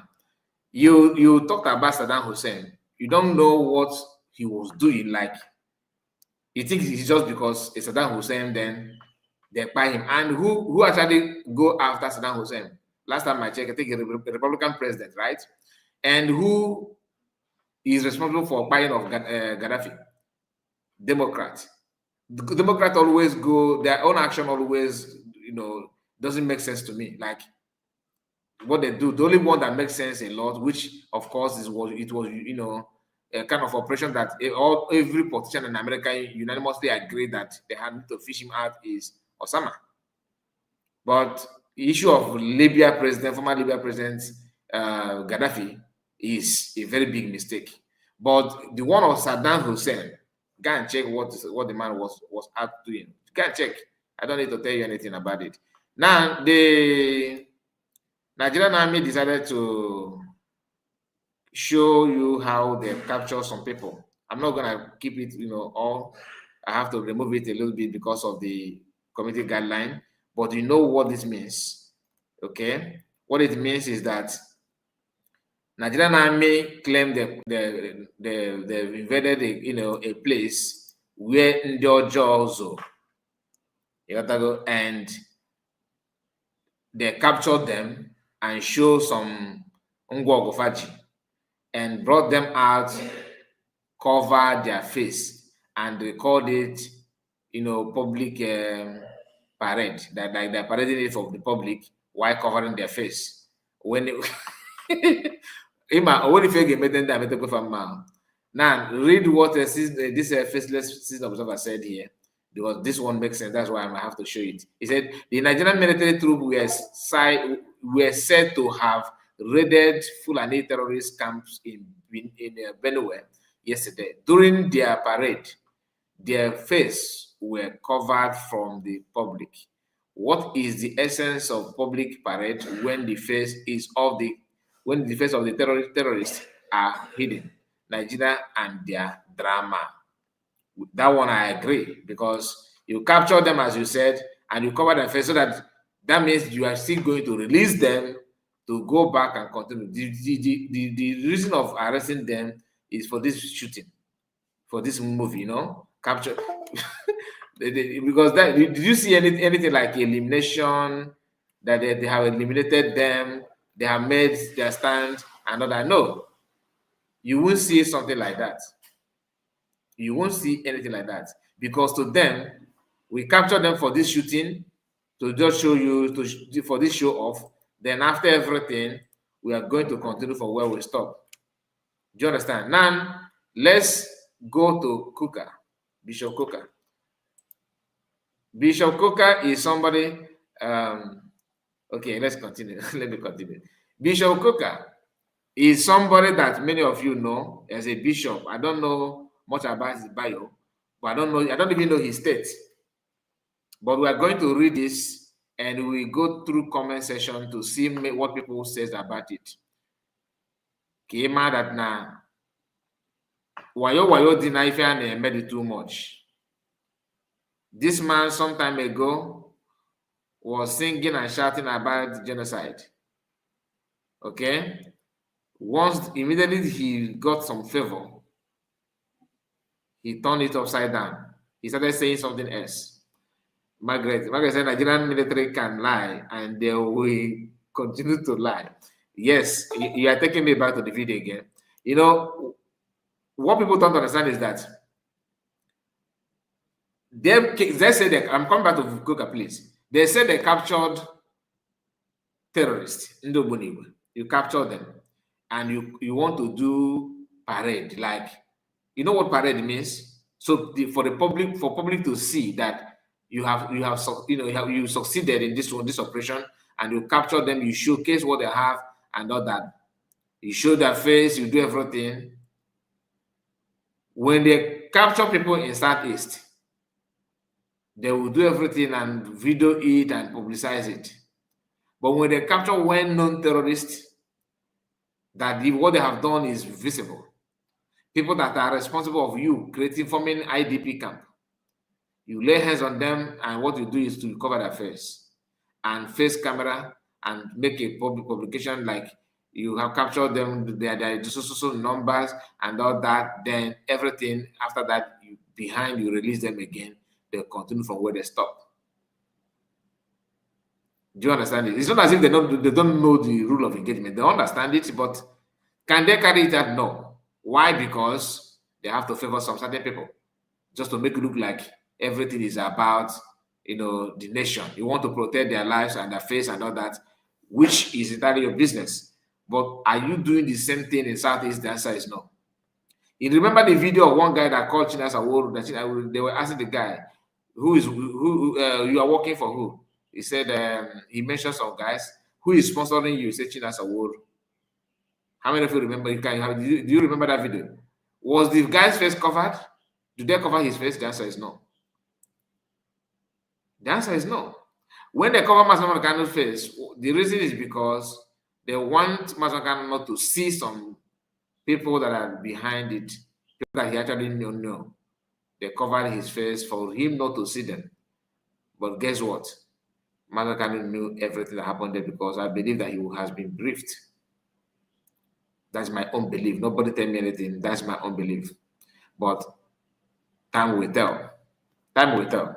So the issue of Nigerian military, you should expect that kind of thing, my dear. It's not hidden. Now, Kukah claimed that there's no genocide going on, that it was just a fabricated story and all that. Now, let's read this. President Donald Trump is a symptom of disease in our country. It is time for Nigerians to wake up. Bishop Kukah breaks silence over Trump's alleged plan to invade Nigeria with the U.S. Army if the killing continued. And Bishop Kukah somehow don't agree to that. Remember that he has been recently, appointed as a vice chancellor of one university in the north. So hear him. All of us are confusing Trump for a sickness. It's a symptom, not a disease. Okay, Trump is a symptom of the disease that is in our country. Now, I think it's Yoruba people that say that it doesn't matter if a snake is dead, whether a woman kill him or whether a snake is dead.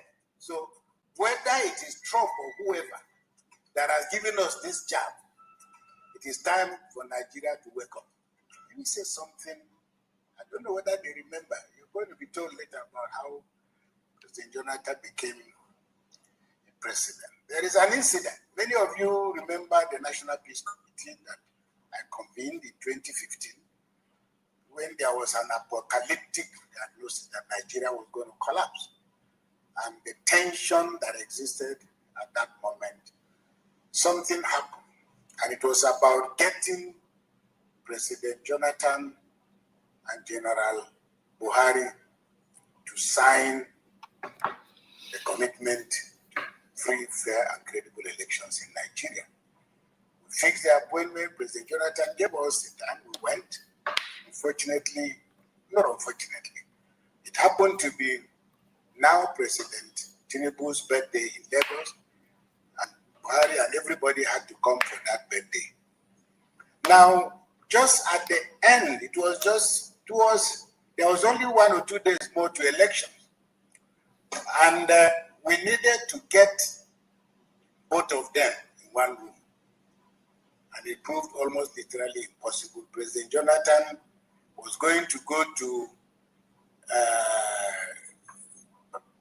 what's the state? Delta State.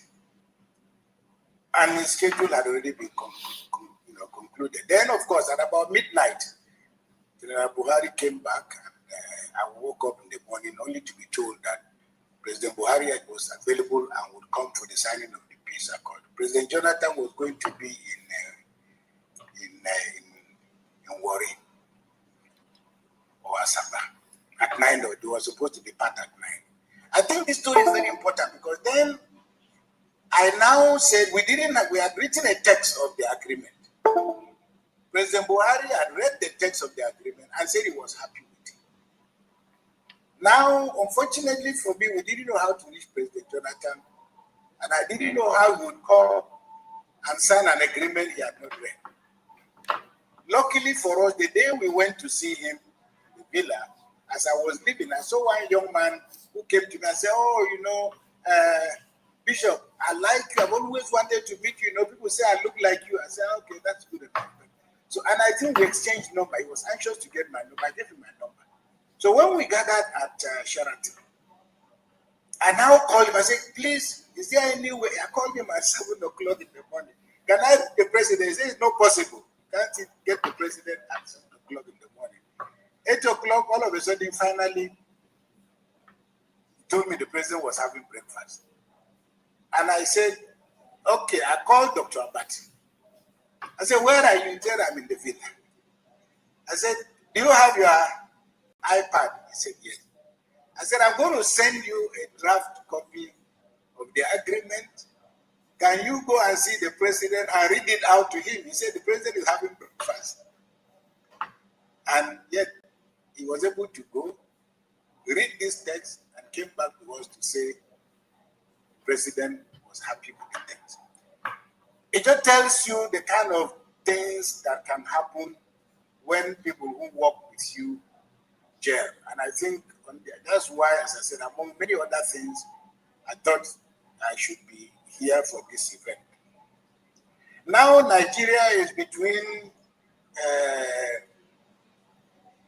what I call AT and BT, or BT and AT. You know what that means?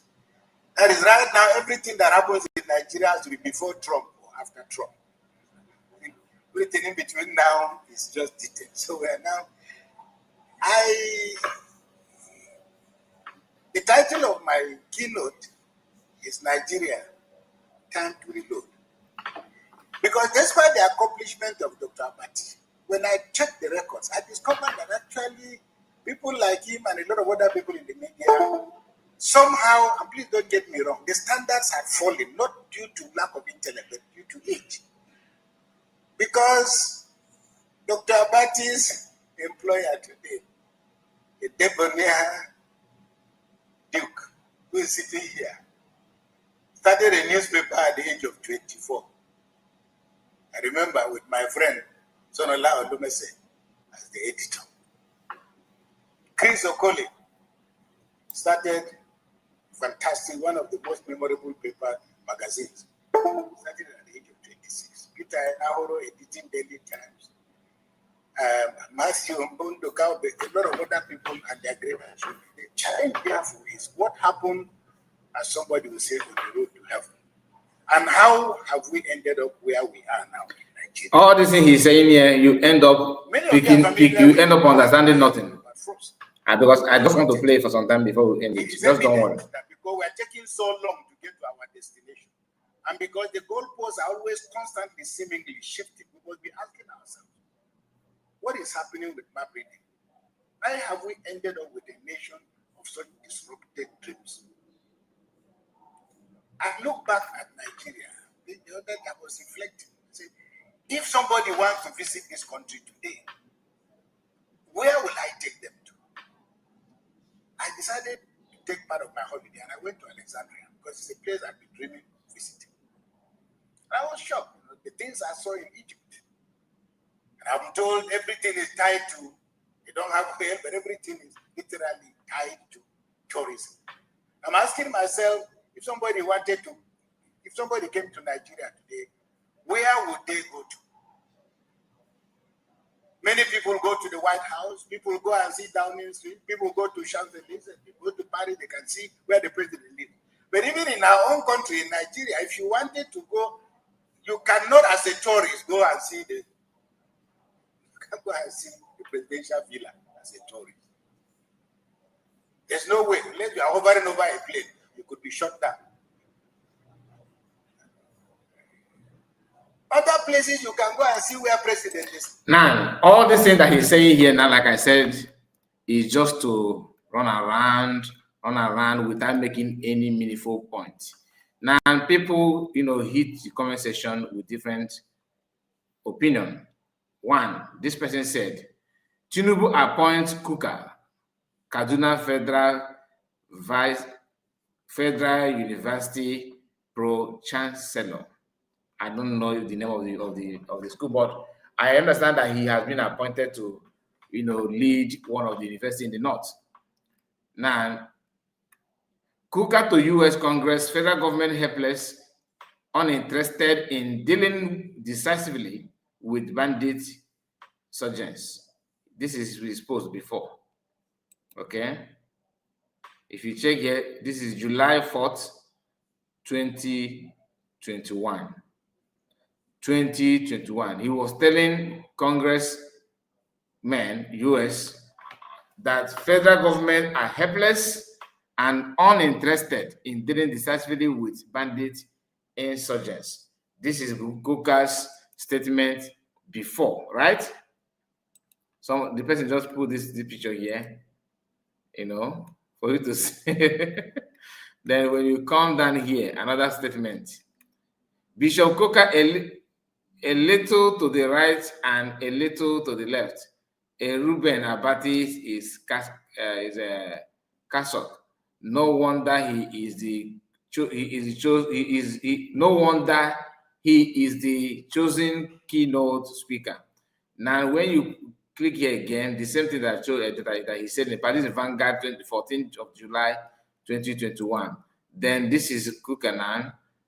Okay, telling you that Nigerian not country of concern, we carry out our religious services with no molestations, Bishop Kukah says. This is October 23, 2024. You can see so what is the difference between this guy now with Reno Mokri and Femi Fani-Kayode? Nothing. From Pastor Adebayo to Pastor Femi Lazarus to Kukah, we can see the handwriting. Religious leaders doing their job, same pastors and Christians, clerics who never speak up on the buying of Christians in same part of the country, suddenly have a voice to speak against Donald Trump. Okay? Someone said Fulani attempted to coup against Tinubu, and every Yoruba's committees is quiet. Wow, okay. So there's another post that I want also to bring. This is when Tinubu, lied to Nigerians that the Christian committees have come to support him.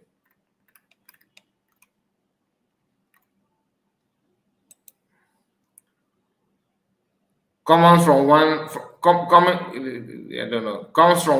from someone that recently sent a Roman to Rome to tell the whole world that there is no Christian genocide happening in Nigeria, especially in his backyard in Sokoto. So why is he indirectly admitting to those claims he strongly hold against? Anyway, as usual, another round of meeting at Asarok will change his view again. The same statement again. Okay. So changing from one topic to another, is something that is not, you cannot build your belief by that. You have to learn how to live with it and how to avoid such problem, because it's a matter of time. The comment is too much here. So many comments. I can only pick. I'm just looking for the one that has maybe picture or something like evidence, something like that. But I think I don't have much on that aspect. I disagree with Bishop Kukah here. Trump is not a symptom, but a panics in this case. I don't know what by that this word. Paul, it was the elite has to take a good look at themselves and have a rethink. Your sole duty is to protect the nation and make it a pride of the world. And in return, your name will be carved in the four wall of that enviable nation, which will be enviable. Nigeria is enviable nation. A pride to many we need to reload now. And another person said, then what is official about the disease itself? Bishop they talk through now. The Bishop they talk through now. Tell them what they are. No hide them. I will forever respect Bishop Kukah for this submission. That is. Can you imagine? What symptom is Bishop Matthew Kukah recent vote face?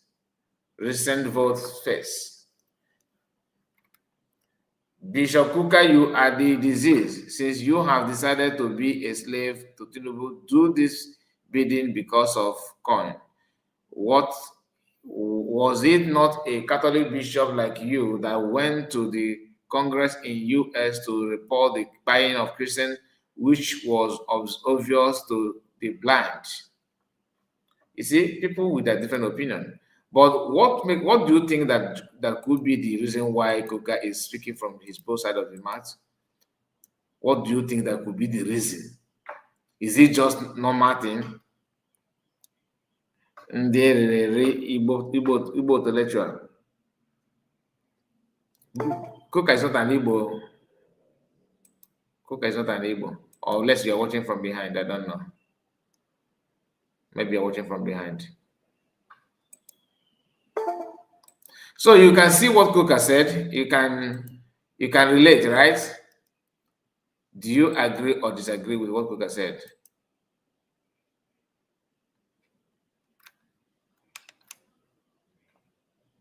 These are people that they will tell you that religious leader have said something, and he's a bishop. He's a bishop. What is your faith as a Christian? Who is going to protect you and guide you? Who? Can you just trust your life in the hands of people like Kukah?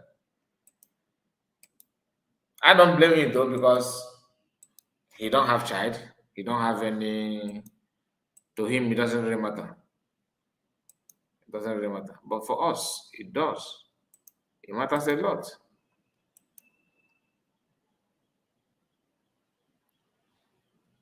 As the wife said, Mazi, I have withdrawn all my respect for Kukah since. Not only you, not only you, as a wife. Not only you. Not only you. Okay, let me bring this down. And where's that Kukah's message?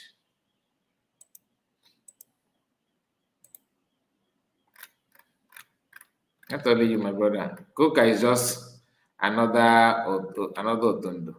Now, there's another guy. There's another guy called Chigozrim. This same Chigozrim. I think did I share his video here? Okay, he's the same guy that made that comment before. The one that made, you see, the one that I flashed before now, who was yapping nonsense that IPOB is the one in charge of. Look, this guy here. Okay. Oh, eventually goes like Udele.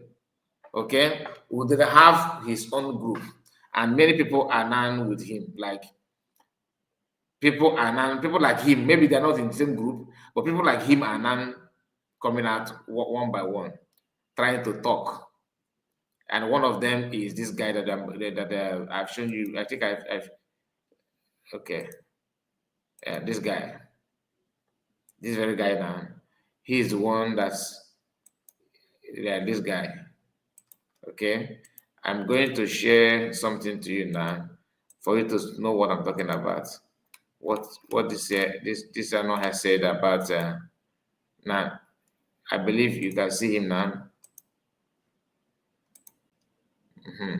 The comment you are seeing here now is coming from the same guy, and from his Twitter handle. He said, "The most useless woman on earth right now, ladies and gentlemen, meet Mr. Obvious question.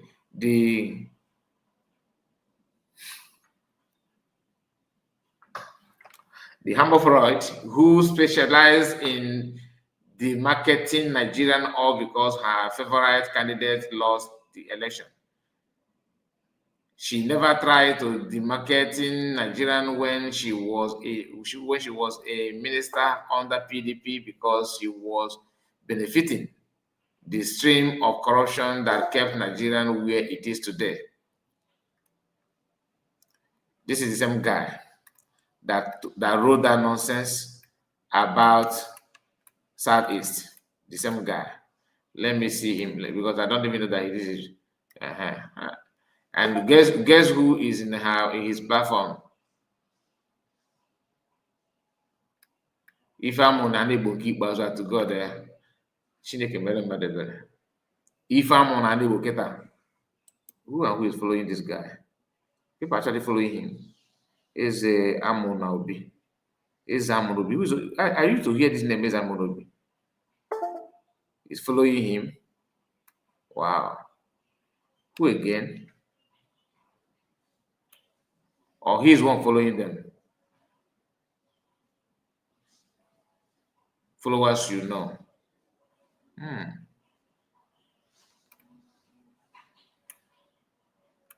Okay.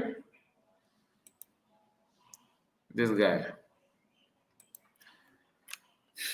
Ndị Igbo mba. Hey.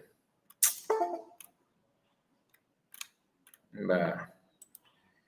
Anyway, let's go back.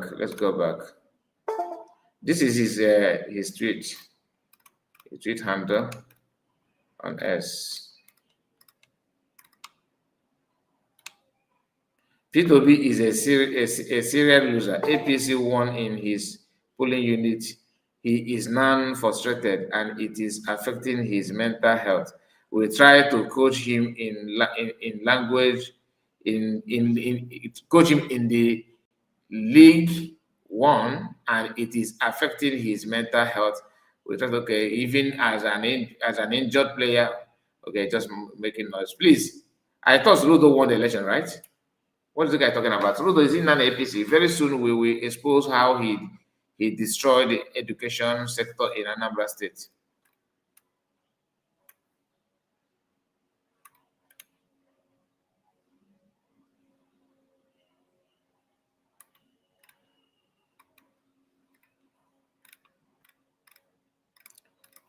These are people telling you that they know that Igbos are this, Igbos are that. Go and check any platform that go and check all of them that lies. Like, look at his face here. Go and check all of them lying about Southeast security and insecurity and all that. They always end up disgracing themselves. They always end up, because if you go to his platform now, I just quit immediately because there's no need. There's nothing to discuss about it there. Everything is just upside down. It goes to tell you that this guy is not for anything Igbo. Okay, not at all. What did the security do that to this guy? Is there am I missing something? Am I missing anything? Or still on what we already know about? So my people, we're gonna end it here. I don't want to. Nah, this one. Who is this one? Mazares and Mazivito were at the forefront publishing defense of Madame and Biafra before you. I've been trying to avoid these people and their write-up. I've been trying to avoid it, but each time the more I move forward, the more they come close. The more I move forward, the more they come close. I don't get it, but I'm kind of forward to that. This is very, very funny anyway. All right, please make sure you like the video and subscribe to the channel. We're going to end it here. Thank you so much for joining me this late hour. And God bless you all for joining me, of course, from Tina and all of you on the comments. These are people that are still active here. I believe most of the people that was here have gone to bed. Esther Bono is another person. Margaret, these are people that came late. And even though Asatina did not come late that much, but she's here. Kevin, all of you, please make sure you like the video before you go. Thank you so much. I'll see you again tomorrow. God bless you. God bless you. Good night. There is Christian genocide in Nigeria. If we take a look at what is happening in Plateau State, what is happening in Benue State, Taraba and others. But why the Christian communities or some of the Christians decide to appeal to the United States of America? Because they know they are right. And maybe the involvement of President Trump will help even we Muslims that are not terrorists and that we are against these Planned herdsmen and what they were doing. Maybe we will get peace in the future. Because we are the most target of terrorists. But we show that those terrorists are still our brothers. This is what most of the Islamic clerics and Islamic scholars here in northern part of Nigeria are saying in their mosques. This is the truth. Even the federal government doesn't have any target, doesn't have any plan till today to fight those Fulani herdsmen. And the action which President Trump you take, this is a great action. This is a great action someone has ever taken against terrorists. Today, if Fulani herdsmen enter into your farm, when you say, hey, why did you enter into my farm? Their response is to weaponize themselves with arms, knife, or even AK-47 attacks and kill you in your own property. This is what they were doing. This is the pact. So what Christians have said, yes, there is Christian genocide. Many Christians have been killed by those Fulani herdsmen.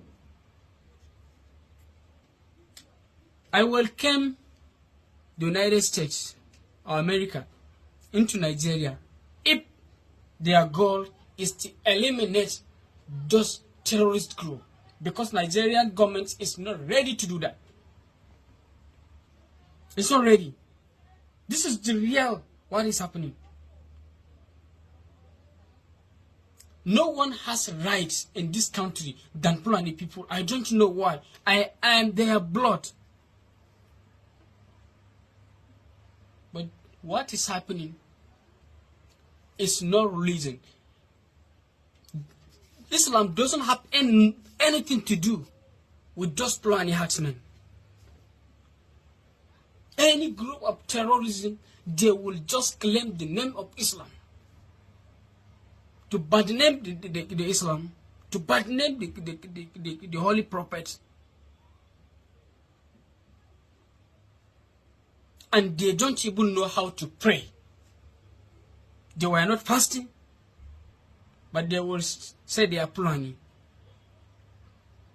They are Muslims.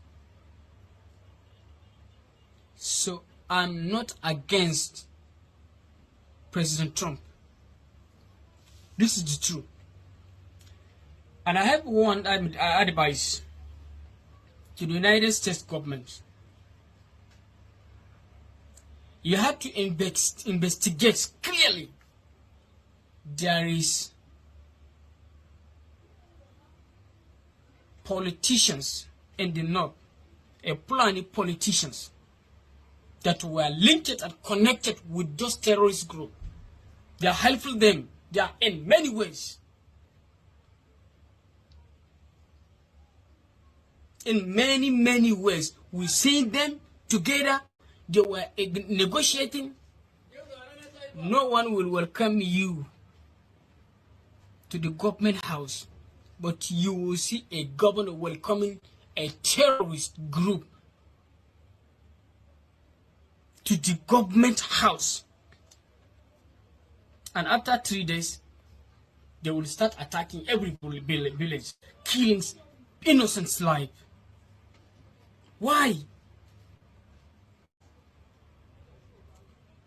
We have to stand and speak the truth what is going on. They know they are right. As we Muslims, we don't know our right. If we know our right, we are the first people to stand up against those people and to appeal to everywhere to this, in this world that we need help. So let them do it. They have right to do it.